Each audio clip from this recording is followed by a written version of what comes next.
Thank you, Missy. Welcome. This is Tuesday, May 28th. It's 5:31 p.m. This is a regular meeting of the Port of Olympia Commission, and we're calling this meeting to order right now. So first thing we can do is the Pledge of Allegiance. Commissioner Sanders, would you please Pledge of Allegiance?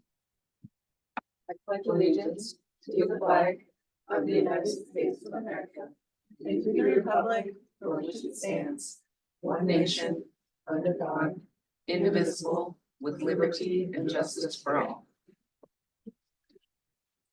Thank you very much. So we do have an agenda before us. Is there a motion to approve this evening's agenda? Motion to approve. Second. We have a motion and a second to approve the agenda as it's presented. Is there any discussion? Hearing no discussion, I'll call for the vote. All those in favor of approving this evening's agenda as presented, please signify by saying aye. Aye. Any opposed? Hearing none, the agenda is approved for the evening. So we can move right into the Executive Director report. Executive Director Smith, you have the floor. Excellent. Thank you, Commission President Ayal. So just what's been going on at the port recently. A number of us attended the Washington Public Ports Association spring meeting. Commissioner Vasavada was able to attend along with myself, Warren Hendrickson, and Camille St. Ange. It was held May 15th through May 17th at the Skamania Lodge. The conference featured 3 days of informative speakers who provided updates on industry trends, port success stories, and emerging grant and business opportunities. It also provided an opportunity to talk with our fellow ports, make connections, and learn from them as well. We've also wanted to let folks know that public marine terminal tours are back. So we're excited to say we're resuming our marine terminal tours. These free tours provide an opportunity to explore and learn about the county's only international shipping terminal. The tours will be held on the first Tuesday of each month at 11 a.m. on June 4th, July 2nd, August 5th, September 3rd, and October 1st. In addition to the monthly tour, support will also welcomes tour groups from schools or other organizations. Those are scheduled on a first come, first served basis. And to schedule a tour, please contact tours@portolympia.com or visit our website. And the event season is here. So up on the screen is the events, and they're all starting in June with the Olympic Air Show. So we're excited that we've got such a full calendar of events. It looks like it's one of the best ones we've been able to offer. Built on our mission to build community for all of Thurston County. So we worked really hard to curate a lineup of diverse events around which the community can gather. Whether it's festivals, concerts, or cultural celebrations, there's something we hope for everyone in Thurston County to enjoy. So please, again, visit our website for a comprehensive list of all the events we're hosting and promoting. And then today we had a first arrival of a vessel. This is the first time that the Saga Frontier has come to the Port of Olympia. So Commissioner Vasavada was able to go and give them the ceremonial plaque for their first visit to Olympia and get a chance to get up on this ship. The ship is an impressive 652 feet long, flies under the flag of Hong Kong. And we also wanted to just take this time to give a shout out to our marine terminal folks because they were able to turn around unloading this vessel in what is record time for us at the port and get them out so they can get on to their next destination more quickly than originally anticipated. So they did an awesome job. And before we get to what we've got in terms of opportunities to comment, I just wanted to give a quick update. We've had some questions about the Davis Meeker oak tree in Tumwater. And the city had made the decision to remove the tree because of their concerns about its health and the hazards that it posed. We understand that on Friday, a local group was able to get a temporary restraining order from a Thurston County judge.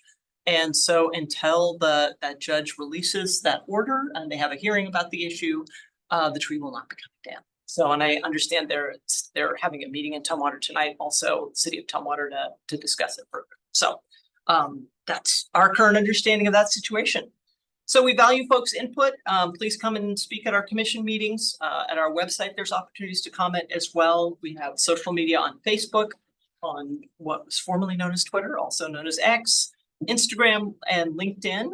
And again, we offer port tours, so please sign up for a port tour. Please call and email us. You can also request a meeting with port staff. We're happy to meet with folks who have a particular interest in something, and they're always happy to come and speak at your events and your meetings. So I think that may be it. Thank you. Great. Thank you, Alex. Is there any questions or comments for the executive director report? I'm so excited about the port tours. When Commissioner Isle and I took office, we didn't have tours. And so this is the first time, yay! Yes, we're very excited. Summer events are very exciting too. Yeah. Great update today. Yeah. And I would just add that it was really a privilege to present the plaque on the Saga Frontier to their crew who take about 30 days to get here and will take about 30 days now to go back to Brazil. It's a little bit awe-inspiring to be on a ship that's that large and to think of the role that our little local government plays in trying to balance between the exigencies of commerce and the opportunities for our community. So anyway, I just wish I had had time to sit down and have chai tea with them, which they offered, which is chai, really. Yeah.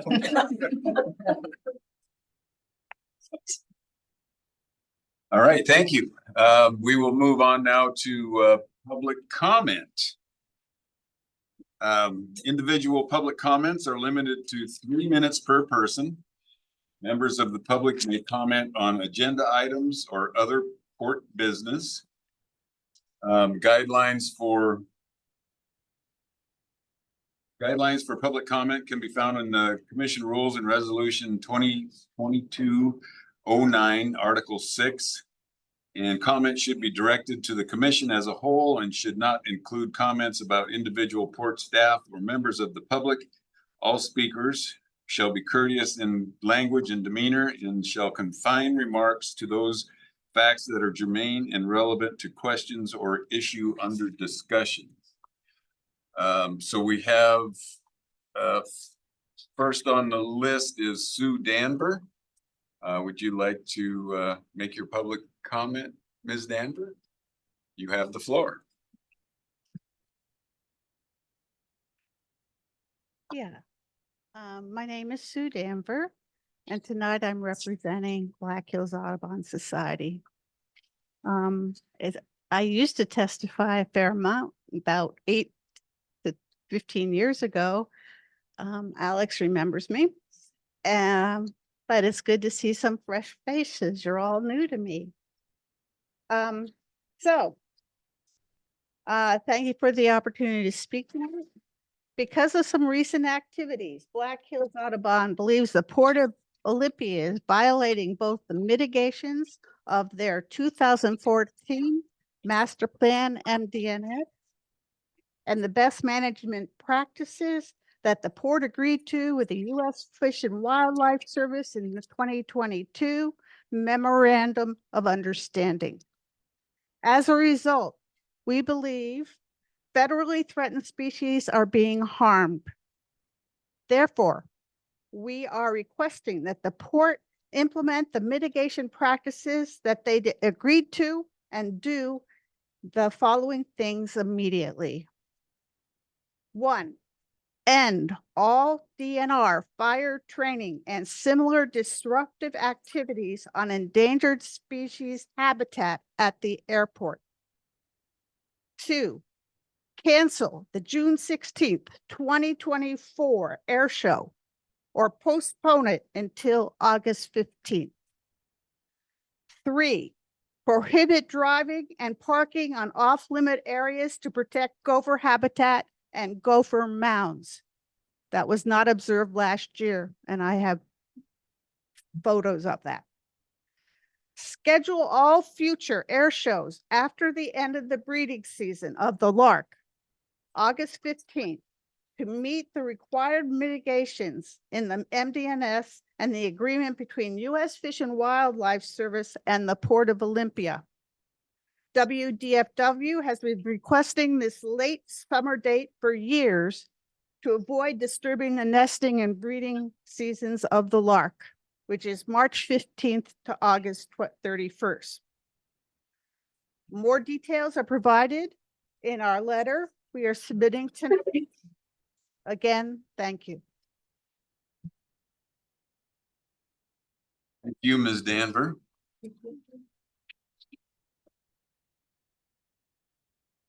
You're welcome.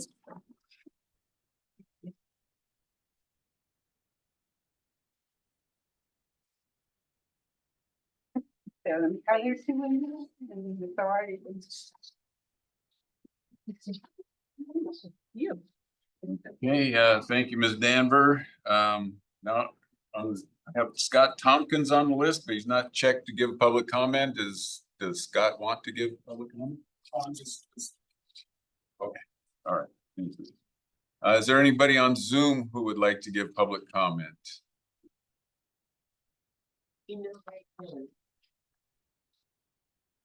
All right.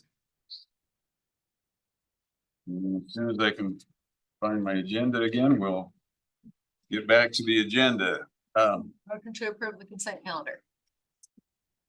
Thank you very much. We have a motion to approve the consent calendar. Thank you. We have a motion and a second to approve the consent calendar, which has the approval of minutes from two meetings, May 13th, 2024 and May 20th, 2024. We have a motion and a second. I will call for the vote now. All those in favor of approving the consent calendar, please signify by saying aye. Aye. Opposed? Consent calendar passes, is approved. Pending issues or business, we have none.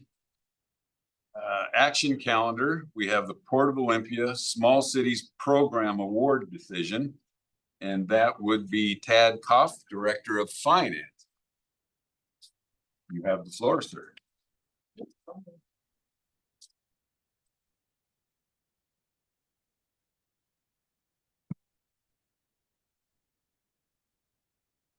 Thank you, Commissioner.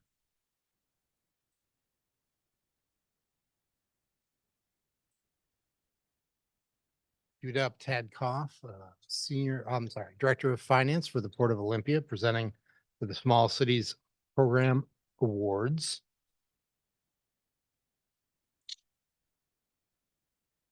Today's presentation is an action requested presentation to approve the funds matching up to $10,000 per applicant community.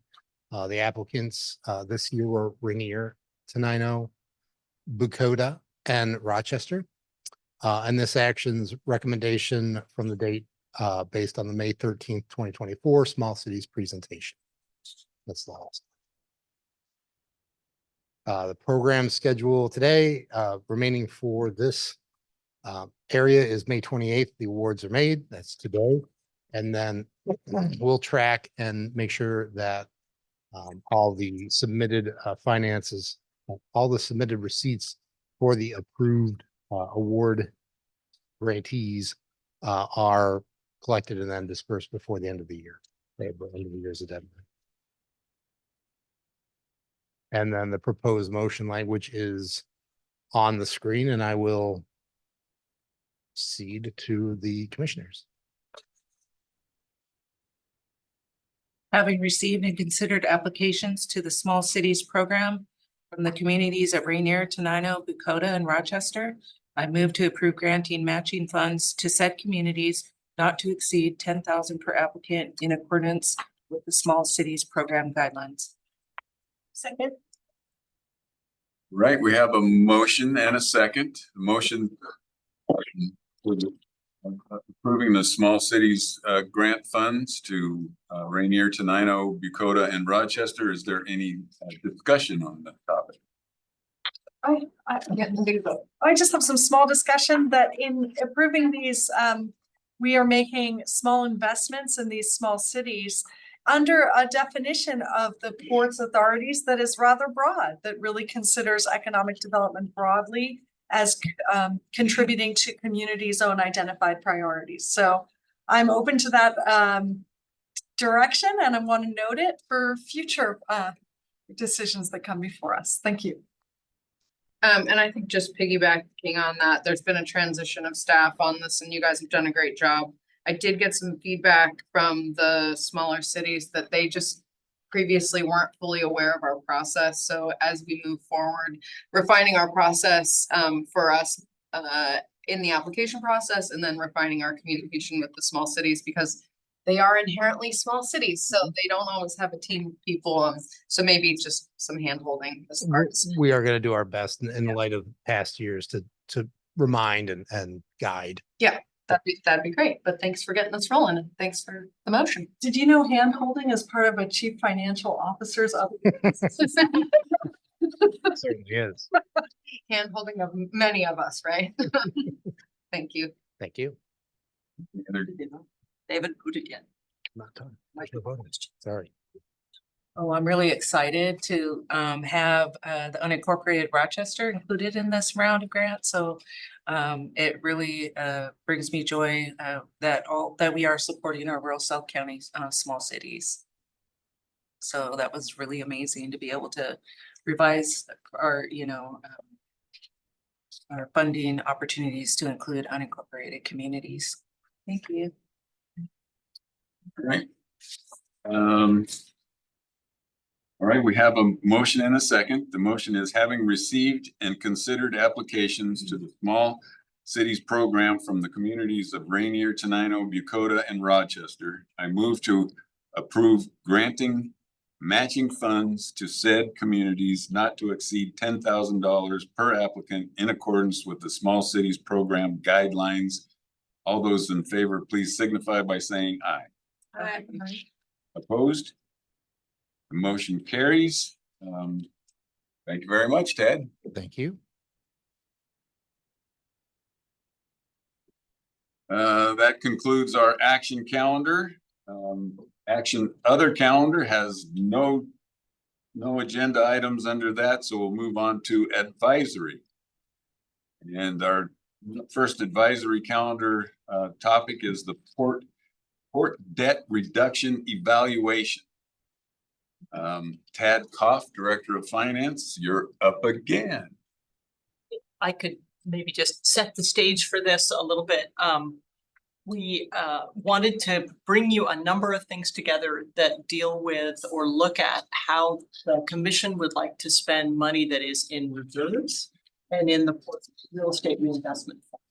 And so some of the opportunities around those funds, reducing debt, and there are other opportunities for use of those funds around a couple of budget amendments that will follow that Sean will go over. So it's all connected, but just wanted to have Tad go first for the debt reduction scenarios. And before I get into it, I do have at least one individual online from Northwest Municipal Advisors who were involved heavily with prior debt, the prior bond issuances that we're kind of delving into here. So they're a good resource. But I will start again. Tad Koff, Director of Finance for the Port of Olympia, presenting on the debt review. I'm going to go a little bit slowly on this because some of it's kind of a deep dive. So I'll watch for visual cues if I'm dragging too slowly. Today's presentation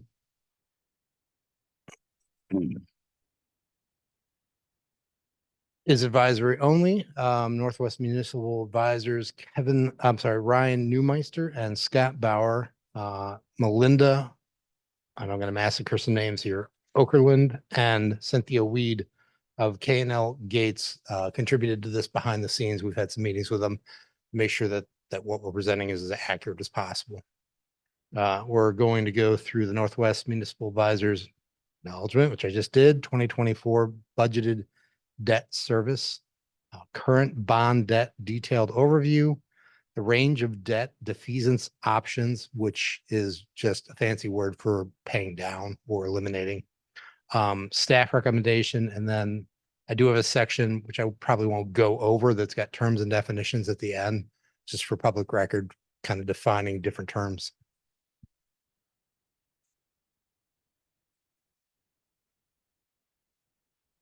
Next steps in this process would be a proposed action for June 10th, moving forward with a chosen scenario on debt reduction.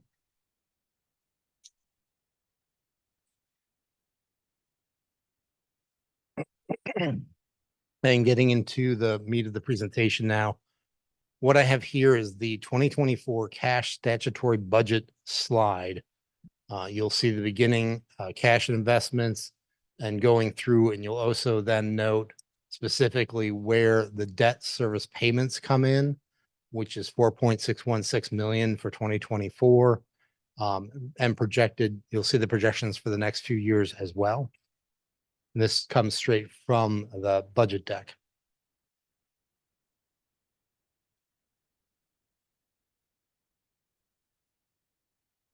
This is we're going to revisit this slide a few times through the presentation just for grounding. This is the current outstanding LTGO debt service schedule, which is the long-term general government obligation is what the acronym means. What this entire discussion came from started out with last year's budget presentation and looking at concentrating on the large balloon payment or bullet payment that was due in 2026. It got a lot of attention on how we were going to address that, and that kind of kicked off a lot of these discussions.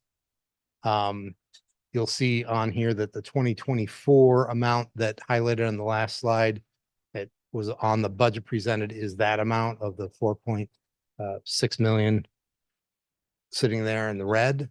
And then that large $5.05 million is the balloon payment that's sitting there in 2026 that we're first option is going to be looking at addressing solely. The debt 2024 debt amount from the prior slide is 4.6. The total debt for 2026 due is 9.17 million. And that balloon payment, that's the top part in yellow right there. It's actually green before it was yellow, is 5.05, and it is from the LTGO bond issuance of the 2016 B. That's the bond that this is pertaining to. 2029 to 2024 debt that trails out beyond that. I don't think I told what that amount is, but that generally levels off at just under $830,000 out to 2042.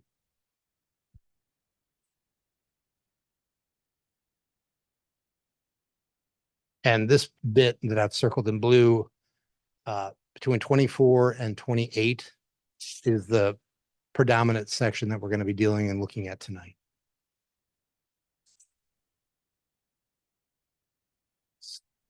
So the general overview. Outstanding debt for the port totaling 30 million.1 at the beginning of 2024. The debt, when is it due? Varies by the different bonds. They have different schedules and different timing of when and the amounts that are due, and also lengths to maturity. And how do the bonds that the port has work? It's important to understand that there's a lot of terminology that I'm going to be using. So on the slides coming up, I'm going to try and be educational as well as just going through the facts of what the different terms mean and how they pertain to tonight's discussion. Predominantly what kicked this entire discussion off beyond the balloon payment was the sale of the CBC, which the proceeds were roughly $9.6 million at the beginning of this year, and the discussion around the possible impact and relationship to port debt. The LTGO bond 2016 B, which has that balloon payment due in 2026, actually was directly used to purchase the CBC, or the Commercial Business Center property originally. So it's a nice full circle for that amount to relieve that balloon payment.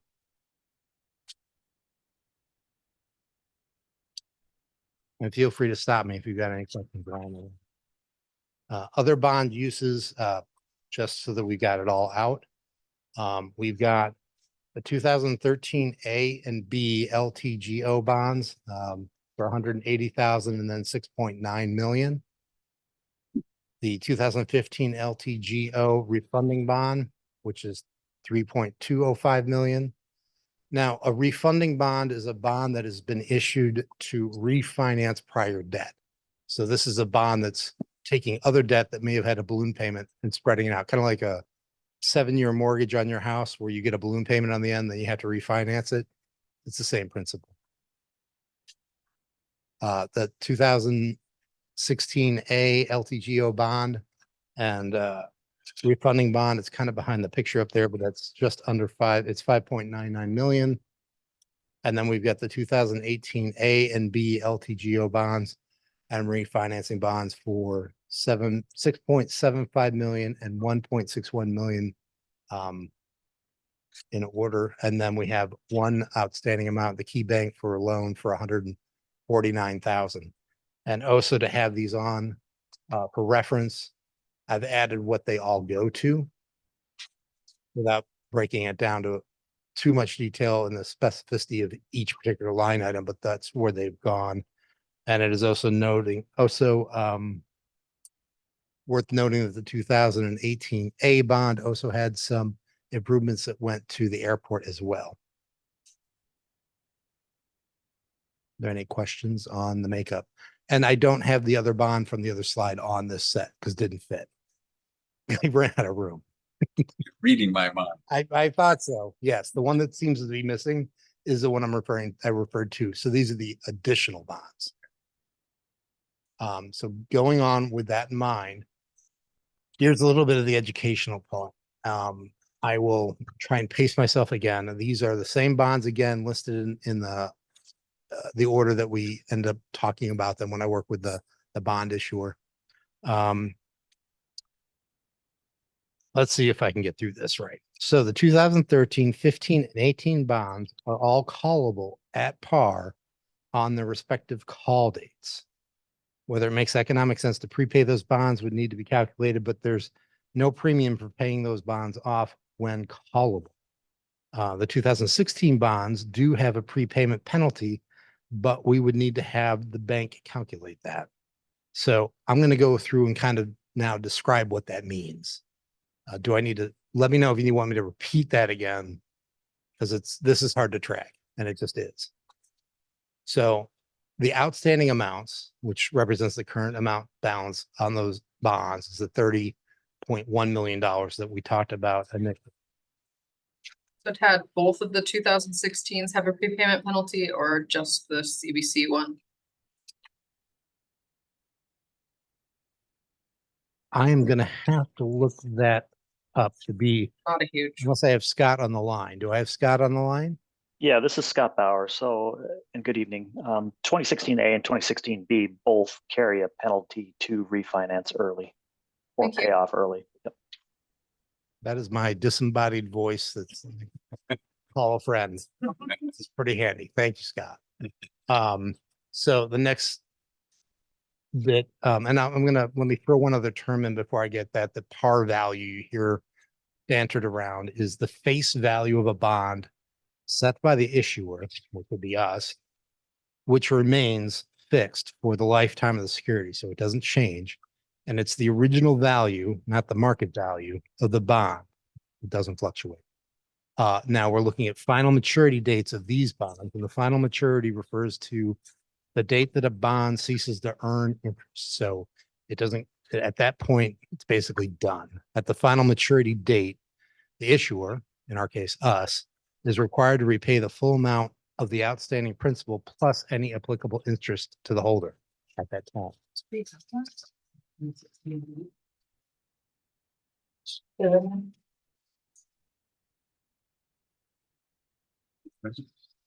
don't have that, right? Okay. You do have this slide. So I will help you because I know exactly what your question is without you saying it. You have a slide that only has that box on the side and doesn't have the numbers. The reason why I printed it out that way is I have white boxes over each column So when I click on it and reveal my discussion, you're following along with what I'm saying. I will have to get that to you. Don't worry about it. As a good point, but you won't see it on the printout, but that's why it's not there. And that's just a difference of the presentation versus the slide deck. But I can get you that. So, callable bond. I'm gonna have to kind of go through a couple terms so that because they're interrelated. A callable bond is a debt security that can be redeemed early by the issuer before its maturity at the issuer's discretion. So that would be us. It allows companies to pay off their debt early and benefit from favorable interest rate drops, potentially. A callable bond benefits the issuer, and so investors of these bonds are compensated by more attractive interest rates than a non-callable bond. And we're going to go to the call date. So they all interrelate. The call date is the date before maturity. So these are bonds that you can call early on which the issuer can redeem those callable bonds. So the callable par is the dollar value of the bond on the call date. I'm reading slowly. You might want to rewind this and play back and go through it. And it's just complicated stuff. And then finally, although I just clicked on the interest rates that are on there, a make whole call is a provision that allows an issuer to redeem bonds during the non-call period at a redemption price equal to the sum of the principal amount of the bonds redeemed plus the accrued and unpaid interest to the redemption date plus a make whole premium based on the present value of the redemption premium. It's a long sentence that would be required to be paid if the bonds were to be redeemed on the first day after the end of the non-call period, and the interest stream that would have accrued between the actual redemption date and the hypothetical future redemption date at the end of the non-call period if the bonds had permitted to remain outstanding until the end of the call period. I won't do that to you again. That was only for the 2016 make Right. wholes, and so the ones with the call date, you said there wasn't a prepayment penalty, but are we having to pay interest through 5/22/2026? Well, they're all going to have payment until their maturity date. They're all going to have interest. It's a function of when you can, it's basically a function of when you can pay them off. Are you allowed to pay them off early? And what are the costs to do so? So on the 2015, if we were to pay it off tomorrow, we would be paying the interest that would have accrued through 5/22/26. Scott? That's correct. If you wanted to prepay any of these before their call date, you would still owe bondholders the interest until the call date. So there's just additional fees on the 2016s based on what you just outlined.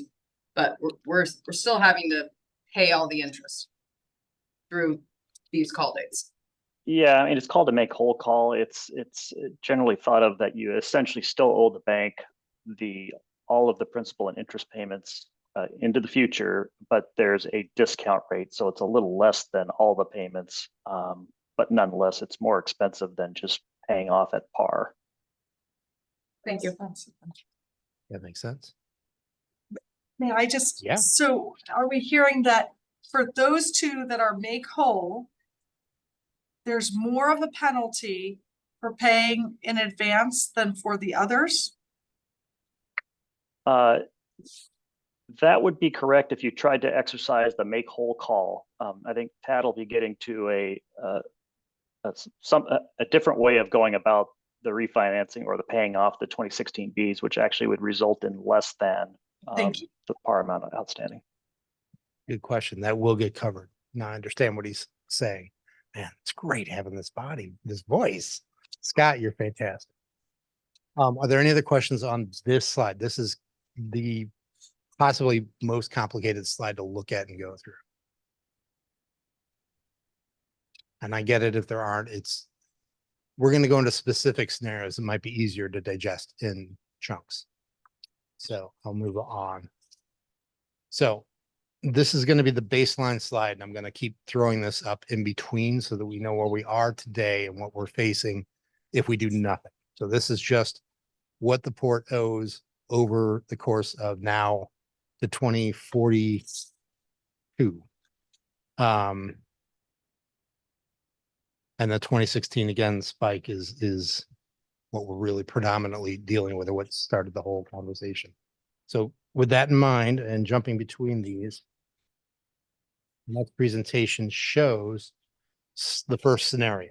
So this is the 5.2 million using CVC proceeds to pay down under this least aggressive scenario of the LTGO bond 2016B defeasance or elimination. We would invest 5.19 million of the CBC proceeds now into an escrow fund that will mature at the same time that portion of the LTGO bond 2016B is due, paying off the $5.32 million. So there's a difference there, and that is our savings by doing that. Under this scenario, the port addresses the balloon payment in 2026 and the balance of LTGO bond for 2020 and the balance of the LTGO bond 2016B, and saves the difference between the cost at maturity and the bond debt and the amount needed to fund the escrow fund. The scenario leaves roughly 4.4 million of the proceeds from the CBC sale for alternative uses. And you'll also note that there is a slight savings also in the reduction of 2024 in our current year and 2025 in there as well, because we elected to just eliminate that entire bond, and there were two small sections or segments around in this year as well and next year. That's scenario one. Well, all three scenarios are going to kind of follow the same pattern. So that's the pictorial version. This is the kind of nuts and bolts line items by numbers. So you end up with a 5.196 million contributed. 2016 bond B gets defeased by 5.325 million. The average coupon rate of the defeased bonds is 3.48%. What does average coupon of defeased bonds mean? So in this particular case, it's not average, but because I'm using it the same term on each slide, in the next two slides, there are actually two bonds involved, and the percentage of those bonds or the amounts of those bonds that are used, they have two different interest rates. So it is average to give the average interest rate between the two for that amount. Does that make sense? Yes, I thought that the 2016 bonds were like 2.5% interest. Is that not? I don't have that on my, like you said, the printout doesn't have that. Hold on for 1 second. The 2016 A's are 2.4 or 2.28%. The 2016 B's, which he's referring to here, are 3.48%. Got it. There you go. And so this is just 2016 B. Correct. Thank you. So the cash flow savings then is a total of 5.765 million. And this was a question I think that I had before about the meaning of the cash flow savings net of contribution. That's that 569,000 is in essence the total amount of interest that we're saving then, or payout. Is that correct, Scott? Right. It's taking the 5.765 is all the outstanding principal and interest due till maturity, and then less the contribution that the port would make, and that's the difference in cash flow savings. I hear a question just waiting to come out. Well, I'm just, I mean, essentially, we're able to structure this because of the spread between 3.48% debt, which now is double that, right? So, or more than double that. I don't know anything about bonds. So in my borrowing money brain, I'm assuming that that rate is more than double that now. Correct? Yeah, so if I may address that, and also my colleague Ryan Neumeister is on as well. If he could be promoted, that'd be great. But so what's happening here is the port would place, as Tad said, about $5.2 million into an escrow. The funds would be invested in basically U.S. Treasuries, US Treasuries are, well, in the short term, over 5%.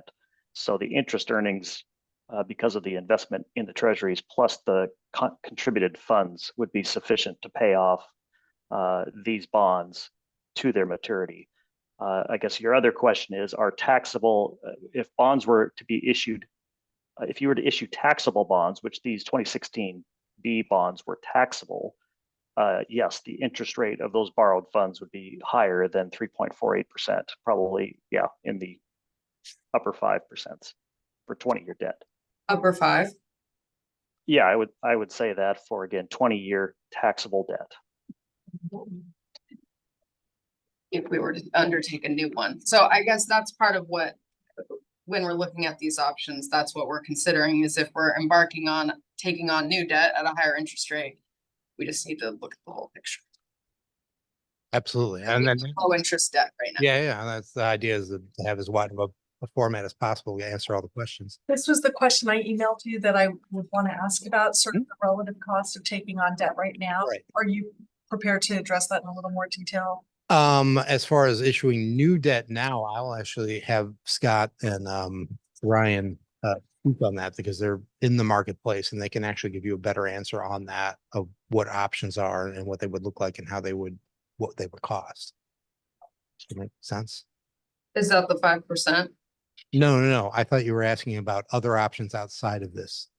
I was building on Commissioner Harding's question, because for me, this whole presentation and the 3 scenarios where you're asking how much do you want to pay down now has to do in part with the opportunity cost of paying down debt. And what if we then need to incur more debt again for something that we only get the presentation on in October?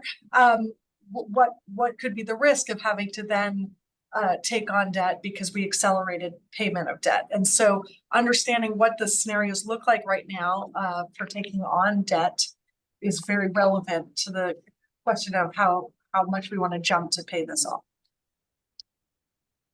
For me. Yeah, I guess, and the only thing I'd say about it, again, this particular debt is that at some point, whether it's now or in 2 years, presumably the port will need to do something with it. If that's having cash at that time to pay down this bullet payment, or refinance it at that time. If it were to refinance it, it would be refinanced again at taxable rates at that time. And I guess we couldn't guess what those rates would be in 2 years. So it's important to consider that it's not like we're sitting on a 10 or a 20-year term left. We really have a pretty short fuse no matter what, where we're going to have to refinance.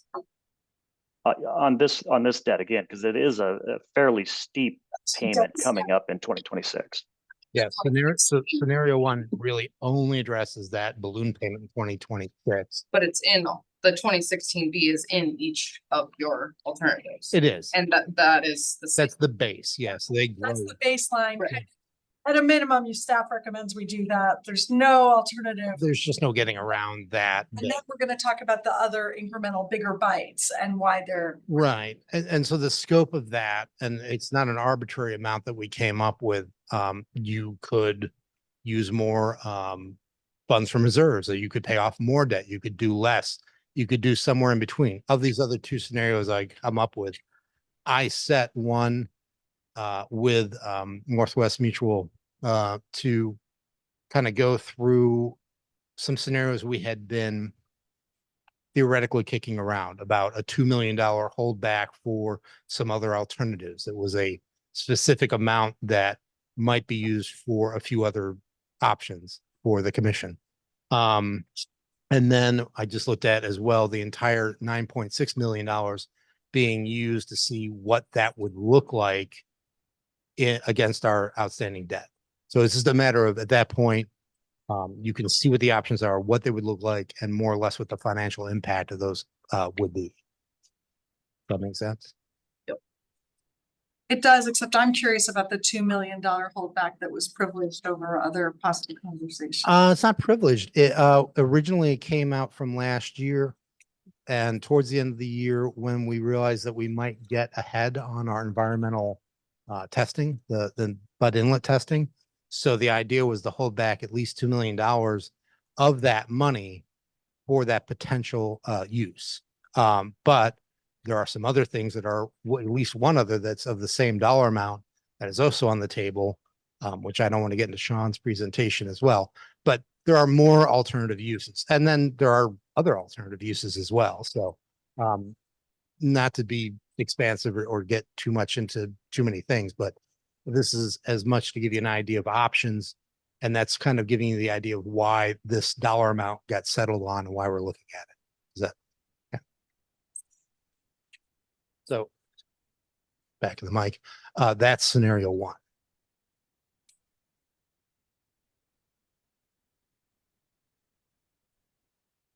Back again to the baseline, and now we're going to look at scenario two, which is, as I'm deeming, the mid-range.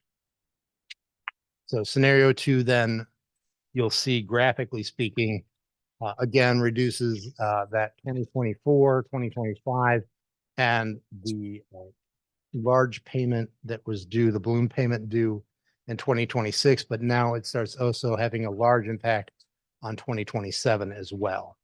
So under this medium aggressive scenario, all of the LTGO bond 2016B is defeased or paid down, as it was in the prior one. Plus now the LTGO bond 2013B is partially defeased, which is the one that you see the larger impact in 2027. So in this scenario, the port addresses the balloon payment, and it also achieves a significant debt reduction in that 2027. There is, again, always, as you said, that time cost of money and alternative uses that are things to take into effect or account in any one of these scenarios. And neither 2 or 3 eliminates 2013B because it's 6.9. Right? Am I reading that right? It's just a reduction in the case of both 2 and 3 on 2013B. 2013B. I'm sorry, you mean scenario two? Scenario 2 and 3 both partially reduce 2013B. Correct. Correct. Yeah, yeah. That's the only other one that they had. Thank you. And again, the structuring of that had to do with which ones were the most attractive, the most cost effective to pay down early. Right. Also, in light of the initial scenario is, using proceeds from the CVC or real estate sale to address a real estate caused bond issuance as well. So that's a nice use of funds. It circles back to policy and fits well. The scenario two uses $7.6 million of those proceeds, or it could use alternative sources of funds too, but $7.6 million is called out in scenario two. And this is again the numeric version of that, where you're going to see 2016 B being defeased and 2013 B then partially being defeased as well. This scenario leaves roughly $2 million of the proceeds from the CVC sales for alternative uses. And you're understanding that the cash flow savings net of contribution of 915,000 is in essence the interest savings on that. Any questions?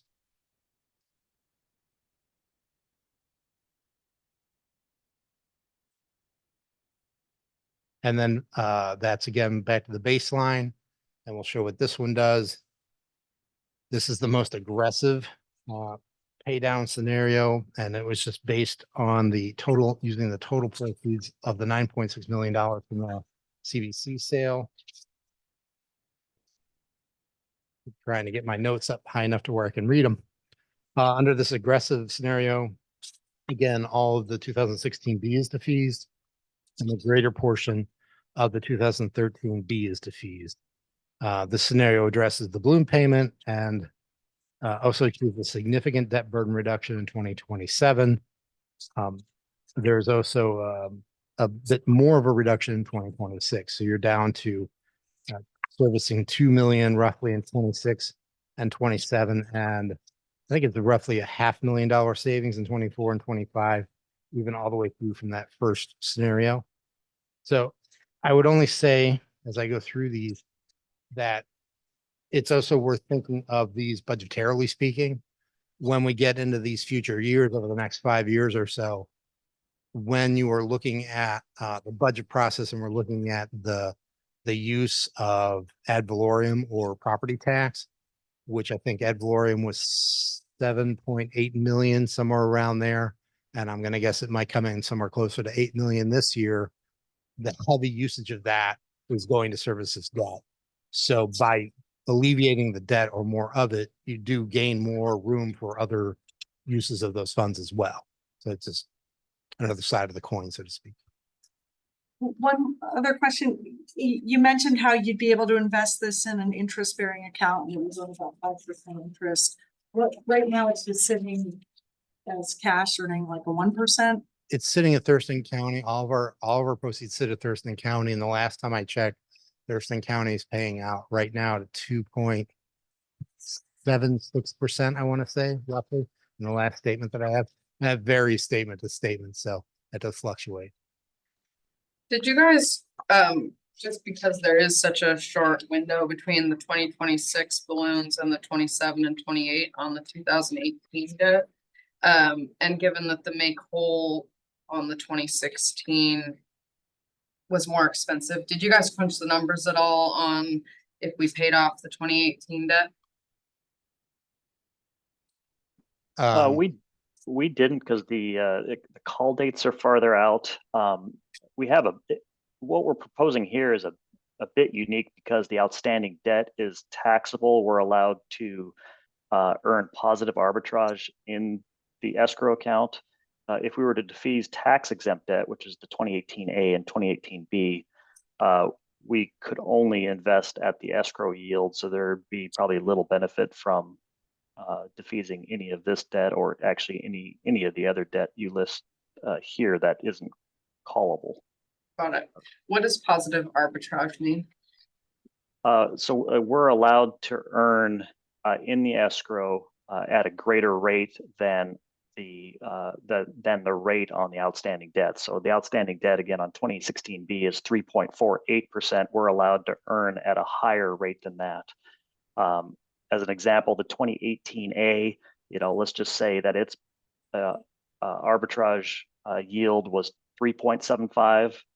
If that were the case, we could only invest in securities that earn 3.75% and no more. You're not capturing the spread there like you can. Correct. Yeah, that makes sense. Okay. So Thanks. it's a bit of a unique opportunity given that the outstanding debt is taxable and given the interest rate environment that we have with short-term treasury rates. Thank you. Okay. Is that also partly why you're recommending this like right now? One of the things I'm struggling with is that we're about to go into budgeting, right, for in the future as a new commission. And we've got all these budget amendments popping up to be determined before we go into budgeting together. So can you say a little bit more about why this is a now conversation instead of July, August in the context of the bigger budget? Especially for the scenario one, you're going to lose time to earn that difference. But The you- arbitrage, the window is so short. And again, we're only really talking about a 4-year spread on any of these. So I'm not saying that that's not a valid point. It certainly is. These are merely options. I would certainly, from a staff's point of view, recommend the first option very strongly. And I'll give you my recommendation at the end. And I'm just trying to get you to understand that for me as a commissioner, what would be helpful is to say, I'm bringing this today because we have a near-term opportunity to kind of make money for the port through the interest rate arbitrage. Hmm. And then, and then I understand, and we got there, Mhm. but for me, it's like backwards on these briefings. I'm not understanding the reason for the recommendation and then unpacking it. Because I'm not a financial, But we got there. but we got it. Thank you. Well, and part of it is the timing of events as well, frankly, of the fact that we sold the CBC building. The CBC sales were not available really until February, I would say, until it's really all said and done. So the earliest that we could have gotten this on the schedule and done the research and gotten it out would within maybe a month earlier or so, but not much earlier than this. So I'm just trying to get it out in front of you as soon as I can to give you the maximum amount of choices available. Now I get that. It's just really good staffing. Thank you. You're welcome. So this is the third scenario. That's the 9.6 million buy down. That's what it looks graphically speaking. And then this is the same similar slide to the other ones where you're going to see just the numeric breakdown, the options now. That then is obviously the largest savings. And it goes over $1 million. I think it's 1.0. Read that from here. 1.097 savings. Potentially. On the scale. Yeah, sure. Under scenario 3, where we max out our repayment, how much money do we have left cash on hand? We have roughly, and this fluctuates because our bond payments, and it can fluctuate up to a few $1 million. I'd say we have $34 million in the bank. This would be $9.6 million of that used to create the savings against debt.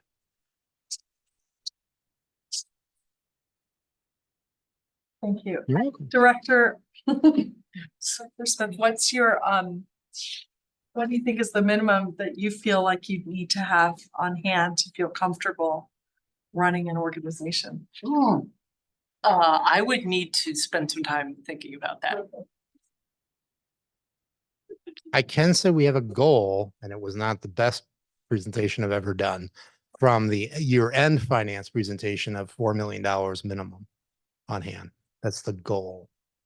I think that that's a little bit old of a goal. It's been kind of hanging out there for a while. So I would say it's upwards from there, but that's what the last statement had to say. And that doesn't take into consideration maintenance obligation, like we have a lot of obligations. Yeah, that number hasn't moved in a few years, and given especially rates of inflation, I would definitely say it's higher. And then these are some slides just to go through and take a look at what they visually look like more or less next to each other, so you could actually appreciate the different scenarios. So it's just pictorially saying, here's the impact. And same thing here again. You can see the 3 scenarios side by side numerically and absorb them.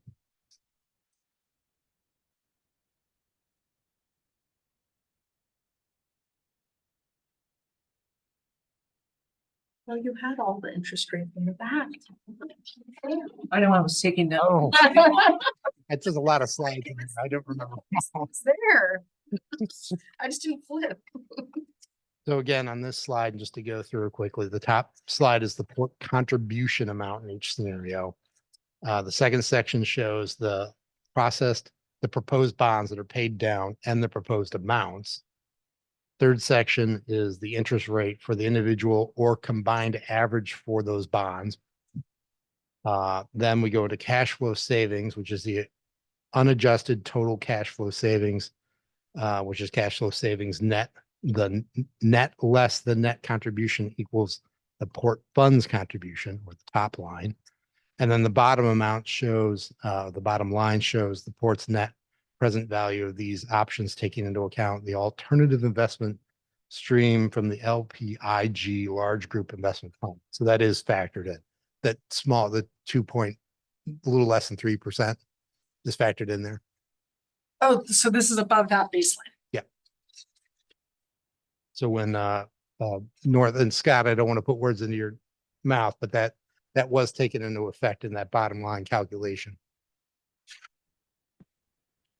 I believe the bottom line here is merely the difference between cash flow and port contribution. We did do or run a net present value savings where we discounted it further at that, I think 3%. That's not displayed here. Okay, then I stand corrected. Ignore that. So our actual savings are about half of this. But then there's a net present value that accelerates a little. It does reduce. 55%. It reduces it a chunk. Absolutely. 100%. And so then the proposed It's pretty. action plan for staff is for maximum impact, but also maximum flexibility is scenario 2. As we've discussed, I would wholeheartedly endorse at a minimum scenario 1. But there are other alternatives that obviously the commission may feel take priority. So Just to make sure I understand the conversation we just had, this number 916,000 is not actually the interest savings. It would be this minus like another 300,000 or 400,000. Yes. Well, I mean, I should say this is your true savings in your pocket. What we didn't do, or what we're not showing here, is a net present value savings, just to say, okay, well, you are getting interest earnings elsewhere if you kept the money in the bank, and that was why we did a net present value savings. But truly, I mean, 916 is what the port would not pay in debt service because of the payoff. but what you're asking, I think from what So I'm it's not hearing, interest savings from debt service. Yeah. Yeah, so again, the principal and interest payments that you would have made on this debt minus what you contribute is the 916. So that's, I guess, truly savings to your pocket.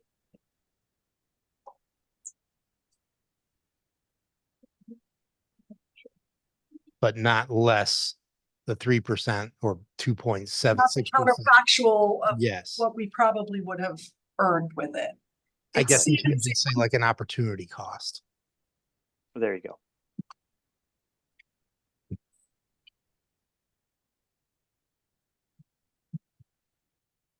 Any other comments or questions? I believe that we've got this scheduled to come back for action on June 10th. Is that correct? Yes. I have one more question. So, yeah, I mean, now's the time. Let's get the Definitely. questions and comments out. I just want to say before your question, if Sure. you don't mind, is that this is an impressive presentation. I can only imagine this took hours and hours and hours of work to put together. And I just want to commend you, Tad and Scott and Ryan for the work that you put into this. And I think it's really important for the commission to fully understand and be ready, or we don't actually have to take any action on this if you choose not to. But I think now is a great time to ask questions and get any concerns out that you might have. So please Thank you. go ahead. Well, so if I'm understanding correctly now, we've got this money sitting because we sold the CVC and we have a lot of debt to pay. And under scenario 1, at a minimum, we help deal with the balloon debt and the basic level of what we need to be healthy. Mhm. So what I'm struggling to understand a little bit is what is the cost to us if we were to go ahead right now with scenario 1, paying off that amount and not pay off the amount you recommend in scenario 2, and then decide in 3 months, oh, actually, will we just have missed 3 months of arbitrage if we waited to make a decision to go deeper once we have the other priorities of our budget in front of us? What else would we make me the counter argument of what we lose by not going to scenario 2? I'm going to back up so we have it on the screen to look at. That of the 3 scenarios with a number. And I'm saying of delaying a decision to go further into paying off the 2013B and deciding, say, 3 months from now. Right. So really the difference between then 2 and 3 is it adds on 2013B, which you could do at any time. As you point out, those call dates we've hit. So anytime that you choose that you want to pay off some or all of that debt, you can. And really it would, I think, just be the difference in the accrued interest each day on that particular debt. So if you didn't want to do it today, you want to do it 3 months from now, then that's 3 months more of accrued interest to pay off. Thank you. And not a significant additional transaction cost because it's another decision. I don't want to speak for Scott. Right now, the cost that we've got is $7,500 to enact any of these scenarios right now. Scott, am I correct that if we were to do another part later, is that a separate fee? I would assume it is, yes. And then there is transactional fees. So you'd have bond counsel that would come with a resolution to pay off, I think, item 1. There's also exclusively with the 2016B, we would have an escrow agent, which is, $1,000 or $2,000. There'd be escrow verification, and then we'd have an escrow bidding agent. Probably all 3 of those escrows that I just mentioned are probably less than $7,000. So 15,000 all in. Right, and those would not be present on, I guess, paying off 2013B, just because, again, there's no escrow needed for that. You send a notice to bondholders and you pay them off. So no significant incremental additional transaction costs from moving forward with 2013B in a different time. I would also characterize it as not significant, but that may be self-serving. We're gonna pay him. As long as you get 2 fees. That's a very diplomatic answer. Yes, it was. Yeah, I would just say thanks, Tad. Yeah. You took a very meaty subject, so we appreciate it. And I would say, what the question say is that this is really as much educational as anything else about digging into what the debt is, where it lies, how it plays out. Are there options? There are some options. So it is completely in your hands. And, oh, sorry. No, you. One more question, since we have Scott and Ryan on. Is bond debt always gonna be cheaper than conventional debt? For instance, we bought a building and we used bond debt. Or not always, you don't have to speak in absolutes, but typically will we have lower interest rates on bond debt than we could fetch in the conventional market? Well, I guess by conventional, do you mean like going directly to a bank or something like that? Yeah, if we're gonna buy a building, we go to a bank and we get a, traditional loan. Yeah, up until about 2 years ago, bank placements were very competitive with bonded debt. And so we would make a calculation and reach out to banks and try to determine, did it make most sense to do a direct placement with a bank? In which case we would RFP out to several banks, or did it make more sense to go the bond route, the public bond market? And again, it was, sometimes it seemed 50-50 where you could get some pretty competitive rates. I think banks had their banking crisis last year, plus just the rise in interest rates overall seems to have made direct placement bank debt more expensive than what we see in the public bond market. And you guys are brokers where you could service both of those and you would be looking on our behalf at all of those options? Well, yes, we're municipal advisors and that's the advice we do provide. So yes. Got it. Thank you. And I just have one final comment question, which is we got a financial presentation from you at the last meeting, not work session, and we started unpacking some of the financials. And today we've gone into a much deeper dive into our debt. It seems like it would be impossible for you to unpack every financial concept in one meeting. But at the last meeting, I think for the first time, we attributed some level of our bond debt to different areas of business, or it was depreciation, which is different than bond debt. It's on the P&L, so it's the interest expense. The interest expense on our bond debt is Yeah. we attributed. Yes. And so I just wanted to note this because I follow the Jolt, I follow the public comments about what we do. And I was pretty proud at the step forward that we took in that last meeting and that we're taking in this meeting. And I look forward to our next meeting as we keep peeling this onion. And it's a tough job, but you're committed to this kind of transparency as well, aren't you? Yeah. Yeah, great. Thank you. You're welcome. Yes, thank you. The presentation itself was very helpful, the definitions and all of it. And, it's meant to be gone over at your leisure when you want to think about it. It's a lot to absorb. So with that, I'll conclude. Thank you. All right, thank you, Ted. Moving into, let's see, before we move on, let's take public comment on the port reduction evaluation. If anybody would like to make public comment. Is there anyone on Zoom who would like to make public comment? Did have a raised hand. Anita Thompson would like to talk. I see a hand there. Yeah, good evening. Hi. I'm just wondering if there's a way to have the commissioners identified on the captions in Zoom, since you don't have separate cameras. I don't know if you have separate microphones or not, but I would like to know who is saying what.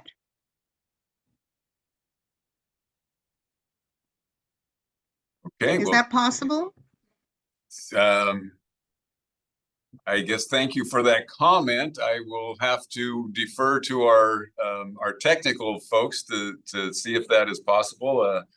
We haven't, I don't believe we've heard that comment before.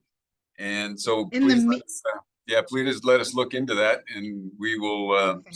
see what is available. Mr. Chair, In the perhaps. meantime, I have an idea. I'm wondering if you can just say your name before you say what you're going to say. Like Commissioner Tong, say your name, just who you are, and then I could actually know who's speaking. So can you not see the commission when someone's talking up here, the picture of the commission doesn't come up on The picture, it's the whole commission. I really can't make out who's who. And when I have those screens up with the bookkeeping results there, I can't really make out, who's speaking at all. Okay. All right. Well, thank you for Thank that. you. We'll look into that. Yeah. Thank you very much. Any other public comment on the port debt reduction evaluation? No more hands? Hands. Okay, let's move into the Bud Inlet and Habitat Conservation Plan budget amendments. Sean Gilbertson, Director of Environmental Planning and Programs. You have the floor, sir. Thank you, Commissioner. Sean Gilbertson, Director of Environmental Planning and Programs. Really pleased to be here tonight. That's a tough act to follow there with Tom, getting all the accolades. So I'll do my best here. Today's presentation is advisory only. It's an educational presentation as well. No action requested. And what I'm going to talk about are a couple budget amendments that have presented themselves, and one of them is related to the Bud Inlet Cleanup and Restoration Project. And the second one is related to the Bush Prairie Habitat Conservation Plan and the opportunity to acquire property down in the reserve areas for the gopher. So I'll start with the Bud Inlet piece here. And as you know, we have completed sampling in East Bay early this year, in January and February. We took samples at over 100 locations, and you can see that up on the right and in the blue with all the little red dots. Those are the sample locations. So we took a very aggressive schedule in permitting and designing and then accomplishing the sampling event out there. And in fact, we're waiting for all the laboratory analysis, the results to come back now. We're starting to get those in. They're somewhat what we expected in certain areas, but we haven't had a whole breakdown of all those results yet. When we do, we're going to be sharing that with the commission and out to the greater public as well. So that should be forthcoming in the next month or two, those sample results. But in the meantime, we have an opportunity to move into West Bay, which is the red area up there, and proceed with the sampling event there in West Bay as well. And again, we took a very aggressive schedule to this. We were able to get through the permitting faster than we thought for East Bay. And now is a good time to move into that area, keep our momentum going. And if we were to move into that area this year, we're hoping that the sampling could be conducted essentially late fall or winter 2024. And that would be with additional funding. And then hopefully we would get the sample analysis results back early 2025.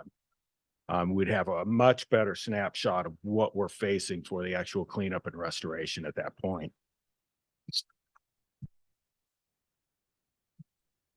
So again, as I mentioned, we've taken an aggressive schedule to this. These things, they're expensive and they're hard to permit. They're hard to plan for. There's a lot of documents that need to go from the consulting team through us, approved by the Department of Ecology before we can deploy and go out there and grab all of these samples.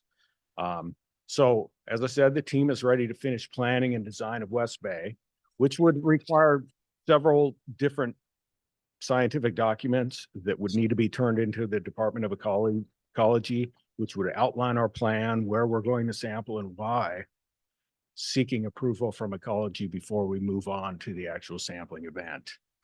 And in order to make this happen, we're looking at the need for about $2 million, which would be ecology grant match funding. So this is not money necessarily that we now need that we didn't before. This is money that we want to spend earlier. Whereas on our current schedule, it would be more in the 2025 budget for sure. So that is going to be the ask at some point.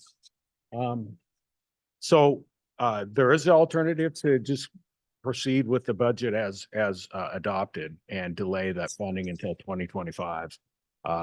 We think that leaves us a risk of increasing the cost, partly just because of inflation, also because of redeployment, mobilization from the team. They're kind of fresh off of doing East Bay, and it'll be an easier transition for them to go into West Bay. Also, we feel a sense of urgency, and we're really trying to stay on schedule because of the Deschutes Estuary project and the eventual dam removal. So every year we can stay ahead of schedule and keep the progress going. That makes us feel like we're going to meet the timeline to sync up with the Deschutes Estuary project. All right, well, I'm going to abruptly jump to the Habitat Conservation Plan property purchase proposal. And this is all about it's about the straight torn lark and the Mazama pocket gopher, which are in and around the area of the airport, the Olympia Regional Airport. And no matter how we slice it, we're going to need to purchase mitigation land in order to develop the property out by the airport, perform certain operations and maintenance tasks, and even habitat restoration work. You'd need some offsets. So that is what this the potential property purchase would be about. It's for purchasing mitigation land that is suitable for gophers and larks, and offsetting any impacts that we may have around the airport. And Sean, the completion of the HCP with the city of Tumwater, we're not just talking about port development, we're talking about any development in the city of Tumwater requires a complete HCP with mitigation land.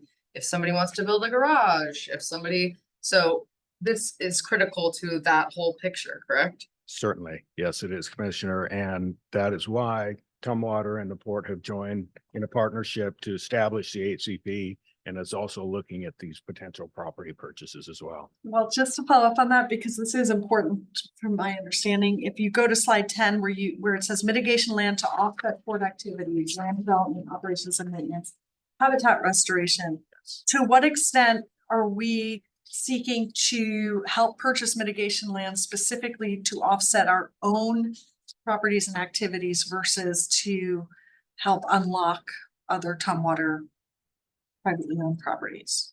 I would say that the purchases that we're looking to make are going to be specifically for use to mitigate port. Right, but the city of Oh, yeah. Tumwater is purchasing mitigation Right. land, and both are necessary for the HCP to be completed. So if we do, Yeah, we're both Tumwater and the port are aggressively looking at properties for the mitigation offsets.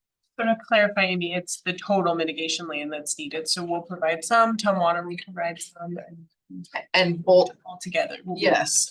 and the port and the city are working together to complete the HCP for the city of Tumwater. So without those working in tandem, the city of Tumwater doesn't have an HCP for anyone. So to your point, our money is being spent to mitigate our property, but the overall picture is you can correct me if I'm saying anything wrong. The overall picture is the port and the city of Tumwater are working together on the HCP for the city of Tumwater. Right. For the city of it's in the city of Tumwater, but it's also for the port. Right. Yeah. Because we're HCP, the HCP will help us receive an incidental take permit for both port activities and city of Tumwater. So it benefits both of us. And in contrast, the county, who already has an HCP and already has mitigation land, already has a process with which people can move forward with construction or impacts on their properties, individuals. That's what we're trying to get to, is that there will be a path forward for people where there isn't one right now. Absolutely. Ourselves, as well as all other people in the city of Tumwater. Yes, indeed. Thank you. So I'm going to go into real detail kind of the mapping. I understand the map, it's maybe not the easiest to read. I want you to look at the yellow hatched area on the west side. It's pretty much due south of the port. And that is the area that is actually the recovery area for the Olympia pocket gopher. So that's the area we're really focused on. There's actually 4 different subspecies that you can see scattered around. And the magenta colored areas are what are called reserve priority areas. And those are the areas that U.S. Fish and Wildlife would like us to focus our efforts on as far as establishing mitigation land and trying to recover the species. And I put together a slightly different graphic here. It's just zoomed in and it has in red the Olympia pocket gopher recover area outline. You can see the airport there. I made a note on that. And the airport is in one of those blue shapes, which are the priority reserve priority areas. And that's where U.S. Fish and Wildlife would like us to purchase property. Part of the difficulty with that is that it's in the urban growth area. So developers and everybody else wants to buy property and develop property within the urban growth area. It makes the price more expensive. And with the growth in Thurston County, we're anticipating that it's going to be more and more challenging to purchase property. So again, this is mitigation land to offset port activities, a significant part of which is land development, making the most of the property that's out there and owned by the port now. But also operations and maintenance, big infrastructure projects, if we have those, that could be fiber, whatever it is, we may have to mitigate for some of that activity, and this would help. Mitigation land would help us do that. Like when we were talking about broadband, we cannot move forward with the broadband installation without an HCP. Yes. What? So we're not just talking about building large buildings, we're talking about anything that's impacting the ground. Correct. So if we want to move forward with an expansion of hangars, if we want to move forward with broadband, we need a completed HCP. Yes, and HCP, I should note too, we could do programmatic HCP, which is what we're trying to do. We would cover all the activities in the plan area. You can also do them one-off for each development. I thought that Fish and Wildlife said that we were not allowed to do that. They took that off the table. That was previously what happened. Yeah, I Has that changed? certainly would prefer for us to go with the programmatic approach, but individual HCPs are allowed in general under the Endangered Species Act. So, but it would not be the most economical way to conduct that for sure. So yeah, we've had an opportunity to partner with Tumwater for a land purchase out in the reserve priority area. They're looking to spend $2 million of funding to purchase property and have asked if the port would like to match that, gain some economies of scale, buy more property. So that's what we're here to talk about really. And the ask or the budget amendment would be $2 million to match the Tumwater funding to buy property. And I did not say specifically, I think I mentioned it in the memo, that maybe the Bud Inlet 2 million may come from reserves, and that the property acquisition money may be best pulled out of the real estate reinvestment fund. And I know we have a lot more to talk about on that topic, considering airport funding and things like that too. And this is really just an introduction to the commission so that you understand what we're thinking, and we're going to come back with much more detail on the property. Can we do an interlocal agreement between the port and Tumwater to make this type of purchase if the commission decides to move forward with it? But this is really just a warm up so that you have an idea what has been proposed and what we're thinking. Thank you for addressing that, but I'd like to restate it so that anyone in the public can follow what Sure. conversation is happening right now. Yes. So originally you were going to recommend specifically that the $2 million for the habitat mitigation property would come from our real estate development fund. And my question to you that I'd like to have answered is as follows. If the airport is supported by federally deeded lands such that their income is sort of restricted and specified by the feds to be for the sustenance of the airport, and it's what allows us to operate a more financially viable airport than some ports have, to what extent are incomes from those airport lands going to be allocated for this purpose versus general funds we have from other places? I would like to see this money, if it's to unlock the airport industrial lands, come from airport revenues to the extent that's possible. And so I'd like to have a briefing on or awareness of how that works, how we segregate those funds. Because when we want to use them as a commission, yeah, or for public purpose, the truth is we have very little flexibility because they're for the sustenance of the airport. If this mitigation property is also for the sustenance of the airport, I'd like to see it attributed that way. Thank you. Yes. And we had pretty deep discussions about this earlier today, Tad and Alex and I. And Alex, did you have anything you wanted to follow up on? No, it's, we were just having the very same conversation earlier, Commissioner. And so we'd like to kind of go back and think a little bit more about what that would look like. And then we can bring more information at our next, the next time we bring this topic forward. Thank you so much. And would you also include in that whether or not the airport can borrow money from other business, you know what I mean? Like if that money isn't sitting there now and we need the money now to activate the land, if it can then be repaid, can you touch on that in the presentation? Thank you. In the future. Yeah, and Because to the extent we're striving towards more transparency in the business lines and everything, I think understanding what is for the airport is an important part. Certainly. Thank you. It was great to hear about the West Bay Link. I think that's going to be very important to keep on track here and keep this timeline going. That's really important, and it's great to hear that we're ahead. That's wonderful. Great. Thank you. I agree. And then I do have one more slide here, just kind of talking about the alternative to purchasing mitigation land right now is to purchase it as needed for mitigation, which is likely not going to be the most economical way to do it. Land within the urban growth area is rapidly being developed, so there's higher competition for that land as we go. Certainly bigger tracts, parcels are going to be tougher to find and purchase, and therefore be likely more expensive per acre. So next steps would be to come back to the commission at some point with more information on both of these items and detail, and to make an ask for a transfer of 2 million to the Bud Inlet project, and to allocate 2 million for prairie land purchase down in Tumwater for the HCP. That concludes my presentation. I'm happy to answer any questions. All right, any other questions or comments for Sean? I'll go again. I was gonna say the same thing, ahead of schedule, woohoo!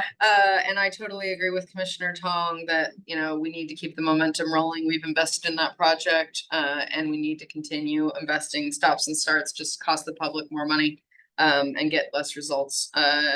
And I think that the HCP is a great opportunity for us to demonstrate our partnership with the city of Tumwater. And do so in a meaningful way. The impact of no HCP is really impactful on Tumwater, both the residents and the municipality. So I'm excited about the opportunity to support all of our efforts to work together. Thanks, John. Appreciate it. Thank And you did a great job on the presentation. you. Thank you. And just pile on here that we have a meeting scheduled, it looks like, with the U.S. Fish and Wildlife Service on June 11th to restart negotiations on the HCP. So fingers crossed that we'll make more progress. And having mitigation land historically has been something that they have required of us moving forward. So if we had a meaningful opportunity to purchase something, that might do wonders as far as moving things along. I agree. Thank you. All right, thank you, Sean. Thank you. Now let's take public comment on the Bud Inlet and Habitat Conservation Plan budget amendments. Is there anyone who would like to make public comment? Ms. Danver, you have the floor. Hi, my name's Betsy Norton. Oh, I'm sorry. Also, I got you mixed up. I that's okay. Little short gray hair. apologize. I just have a question. If you guys buy a large parcel of mitigation land and not do it in a piece by piece, would that potentially be used as a mitigation bank for private development? Sean, we don't. I We guess don't normally answer questions for public comment. We're happy to take your, Just gonna say this? Okay. yeah, Can somebody get back to me? absolutely. We can Great. certainly get back. Thank you for that. And I feel that was part of my question, was the investment the port's making, I think, is to unlock the port's property, but it would be in a shared parcel, single parcel that includes Tumwater's investment, which may be unlocking additional private development in Tumwater. and we can bring more information on what we think our structure would look like and whether they would simply be managed as conservation area or there'd be mitigation bank possibilities. All right, thank you. Any other public comment on the Bud Inlet and Habitat Conservation Plan budget amendments? Any Zoom comments? No raised hands. No raised hand. All right, we will move on then to commissioner reports and discussion. Commissioner Tong, would you like to start? Do you have anything to report? I don't have anything to report since our last meeting. Okay, thank you. Commissioner Sanders, anything? Oh, I just wanted to say I'm really excited for the Squaxin Island Tribe. They received a grant from NOAA to remove the Fifth Avenue Dam and bridge. So that is a real win-win for our environment and our tribal folks. And working on our Deschutes estuary Bud Inlet cleanup. And I appreciate Sean's presentation about that because, you know, working in collaboration with our municipalities and tribes and moving forward in the environmental stewardship of the port is really important. And so I just want to give accolades to the tribe for receiving that grant from NOAA, $5.6 million. Commissioner Wasaba? Sure, I have about like 4 different items All right. I'd like to be able to discuss.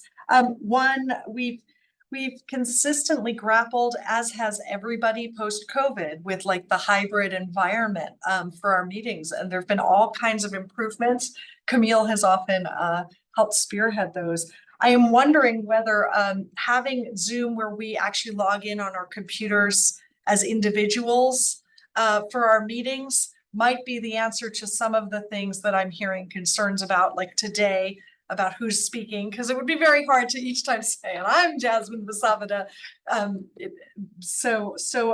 Having that sort of method is one I've seen other deliberative bodies use, and it might be helpful. I think it would address another thing for me, which is knowing who's in the Zoom room. Like, we have members of the public, and we haven't yet worked out a way for that information to be shared across the commission of who's present in the meetings using hybrid.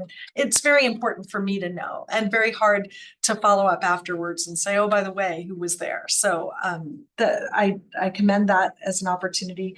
Second, I just wanted to hit on WPPA, the ports conference. I had a chance to go, what's that called? Skamania Lodge up the Columbia Gorge, and drive past so many ports on your way there, and so many great projects that ports have been engaged in. But what was probably most exciting is, thank you, Director, for putting us together with Bellingham and other conversations I had with staff from Port of Everett about their they are rehabilitation, which include contaminated sediment and how they use that to spearhead sort of waterfront renewal projects. Sometimes cleaning the contamination first and then moving forward to development, but everyone with of the mind that, oh, but if you can do them at the same time, it's much better. And so I look forward to us being able to bring some of those stories better to this, to our community.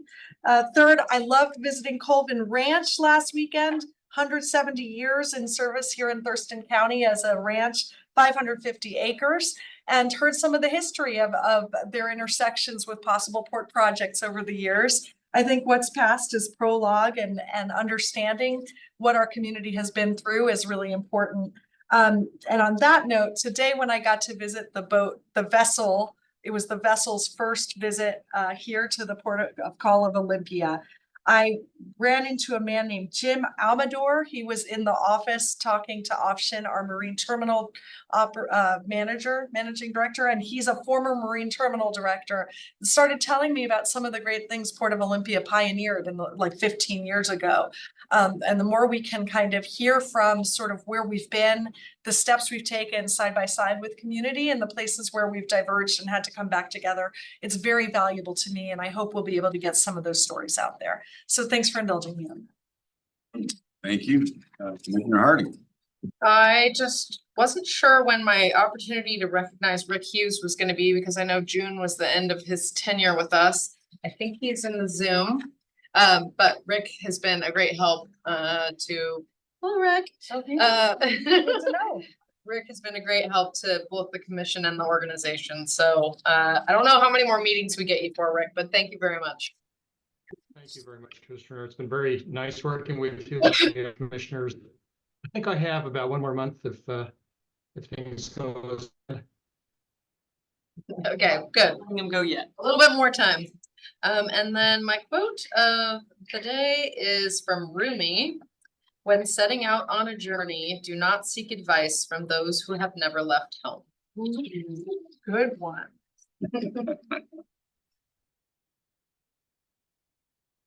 Well, how can we possibly top that? But we'll try. We'll move on to other business. Is there any other business to discuss this evening? I have one thing I'd like to ask that I'm grateful that Black Hills Audubon brought this to our attention, that they've been, trying to address possible non-compliance with the previous MOU dealing with the LARC. Is this something we could add to an agenda for just an update on at the next meeting, a director's update? Sure. Thank you. All right, thank you. Move on to meeting announcements. Director Smith. Right, coming. All right, our upcoming meetings on Monday, June 10th, we have a regular commission meeting here, a regular business meeting in this room, 5:30 p.m.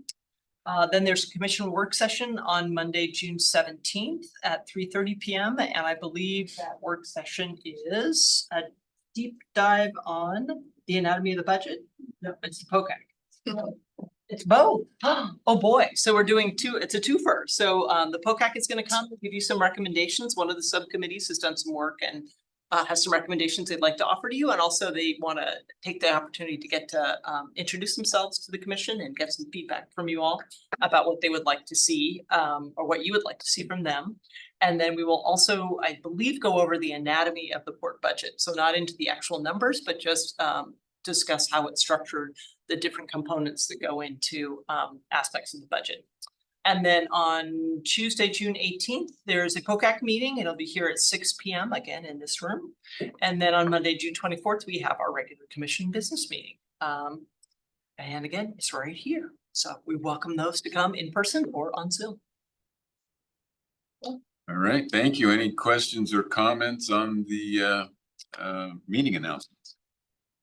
Thank you for those meetings. And Director Smith, could you share out the existing resolution governing the POCAC, the advisory council? Because I think at the work session, we'll have a chance to revisit kind of how we're asking them to convene, and it might be good for the new commission, for us to see what we think the ground rules have been. Absolutely. Be happy to do that. All right. Well, we've come to the end of the agenda and hearing no other business, this meeting is now adjourned.